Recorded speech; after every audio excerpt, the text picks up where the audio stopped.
হরে কৃষ্ণ। কঠোপনিষদ একটি অতি পবিত্র ও সারগর্ভযুক্ত কৃষ্ণ যজুর্বেদীয় উপনিষদ। এই উপনিষদে পরমাত্মা ও জীবাত্মার সম্বন্ধে পবিত্র কথা প্রকটিত হয়েছে। প্রথম অধ্যায়ের প্রথম বল্লী। বাজশ্রবস বা অরুণী গৌতম রাজা ফললাভ কামনায় যজ্ঞে সর্বস্ব দান করেছিলেন। নচিকেতা নামে তার এক পুত্র ছিলেন। যখন দক্ষিণা দান করা হচ্ছিল তখন সেই কুমারের মনে শ্রদ্ধার উদয় হল। তিনি এইরূপ চিন্তা করতে লাগলেন যে সকল গাভী জলপান করছে, ঘাস খেয়েছে, দুধ দান করেছে, ইন্দ্রিয়হীন সেই সকল জরাজীর্ণ গাভী যদি দান করা হয় তাহলে অনন্দা নামক সুখশূন্য লোকেই গতি হবে। পরে তিনি পিতাকে বললেন, পিতা, আমাকে দক্ষিণাস্বরূপ কাকে দান করবেন? দ্বিতীয় ও তৃতীয় বার এই প্রশ্ন করাতে তার পিতা রুষ্ট হয়ে বললেন, তোমাকে দক্ষিণারূপে মৃত্যুকে দান করব। নচিকেতা বললেন, অনেকেই মৃত্যুর কাছে যাবে ও যাচ্ছে, আমি তাদের মধ্যে প্রথম যাচ্ছি। যমের কি কর্তব্য আছে যা তিনি এখন আমার দ্বারা সম্পন্ন করবেন? পূর্বপুরুষদের যা হয়েছিল তা আলোচনা করুন, পরে যারা আসবেন তাদের কি হবে সেটাও আলোচনা করুন। মর্তবাসী শস্যের ন্যায় পরিপক্ক হয়, শস্যের ন্যায় পুনরায় জন্মায়। ব্রাহ্মণ অতিথি গৃহস্থের গৃহে বৈশ্বানর অগ্নিরূপে প্রবেশ করে থাকেন। পাদ্য জলাদি দ্বারা সেই অগ্নির তুষ্ট করতে হয়। হে বৈবস্বত যম, পাদ্যদক একে প্রদান করো। যে অজ্ঞান ব্যক্তির গৃহে ব্রাহ্মণ অনাসনে বাস করেন, তার আশা প্রতীক্ষা সম্পত্তি ও সুনত ইষ্ট ও পূর্ত নাগরিক ক্রিয়াফল, পুত্র ও পশু সকলেই বিনাশপ্রাপ্ত হয়।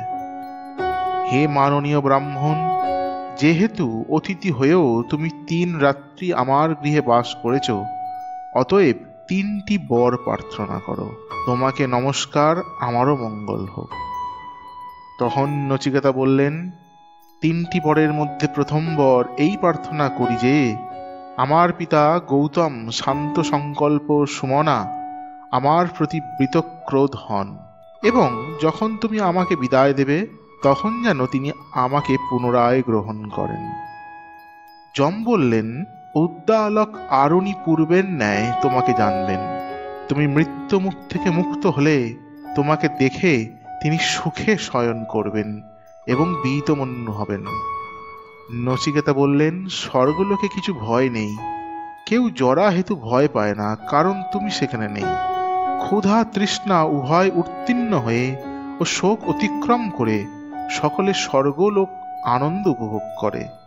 হে মৃত্যু, সেই স্বর্গপ্রাপ্তি হেতুস্বরূপ অগ্নিকে তুমি জানো, আমি শ্রদ্ধাপূর্ণ, আমাকে সেই কথা বলো। সেই অগ্নি কি যার দ্বারা স্বর্গবাসী অমরত্ব লাভ করেন? এটাই আমার দ্বিতীয় বর রূপে প্রার্থনা। যম বললেন, তোমাকে সে কথা বলছি, তুমি আমার কাছ থেকে তার শিক্ষা নাও। হে নচিকেতা, স্বর্গপ্রাপ্তির হেতুস্বরূপ অগ্নির কথা শিক্ষা করো। অনন্ত লোকপ্রাপ্তির হেতুস্বরূপ এই অগ্নি গুহায় নিহিত, তা তুমি জানবে। যম তখন নচিকেতাকে সেই লোকাদি সৃষ্টির আদিভূত অগ্নির কথা বললেন, যে প্রকারে যে পরিমাণ ইট দ্বারা ও যে প্রথায় অগ্নি চয়ন করতে হয় তা বললেন। এরপরে নচিকেতা ওই কথাগুলি যেরূপে বলা হয়েছিল সেই রূপ পুনরাবৃত্তি করলেন, তাতে মৃত্যু তার প্রতি তুষ্ট হয়ে পুনরায় তা বললেন। মহাত্মা যম প্রীত হয়ে বললেন, আমি অদ্য তোমাকে পুনরায় বরদা প্রদান করছি। এই অগ্নি তোমারই নামে পরিচিত হবে।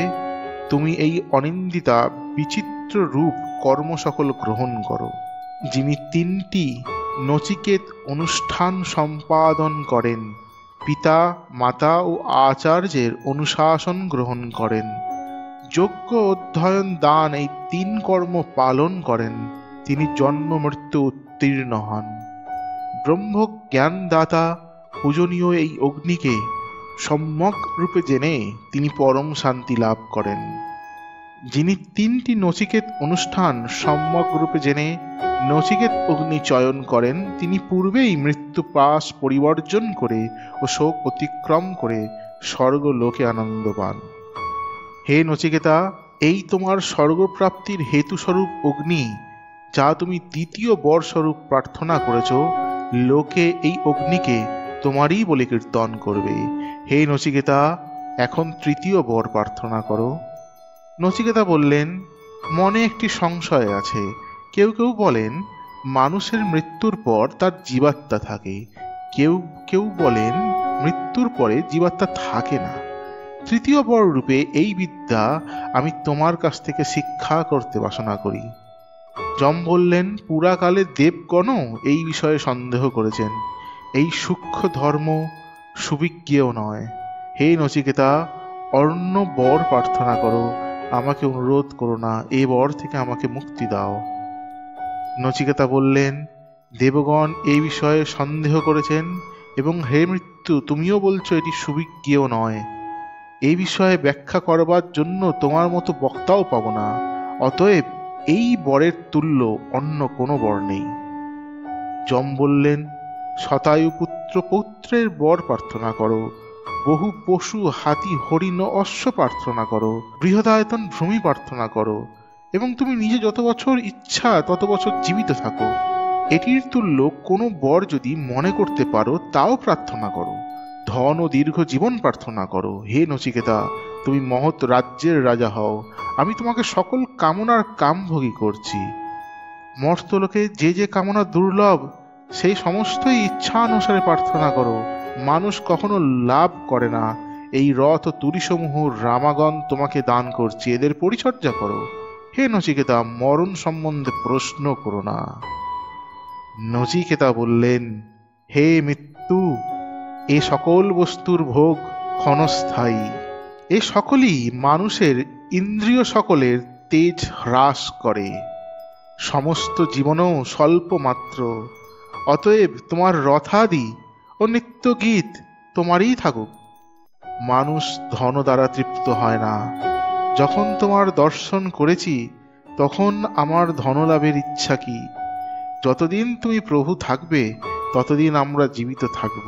আমার প্রার্থনীয় বর কেবল এটাই, অজর ও অমরগণের সন্নিকষ্ট হয়ে এবং তাকে সম্যজ্ঞাত হয়েও জরা মরণশীল কোনো ব্যক্তি পৃথিবীতে থাকতে চায়? সুখ সম্ভোগের অনিত্যতা চিন্তা করে অতি দীর্ঘ জীবনই বা কে প্রার্থনা করে? হে মৃত্যু, যে বিষয়ে সকলেই সন্দেহ করে সেই মহৎ পরলোক বিষয়ে আমাকে শিক্ষা দাও। নচিকেতা এই গৌর বিষয়ে বর প্রার্থনা করেছে, অন্য কোনো বিষয়ে বর প্রার্থনা করে না। প্রথম অধ্যায় প্রথম বল্লী এইখানেই সমাপ্তি। হরে কৃষ্ণ।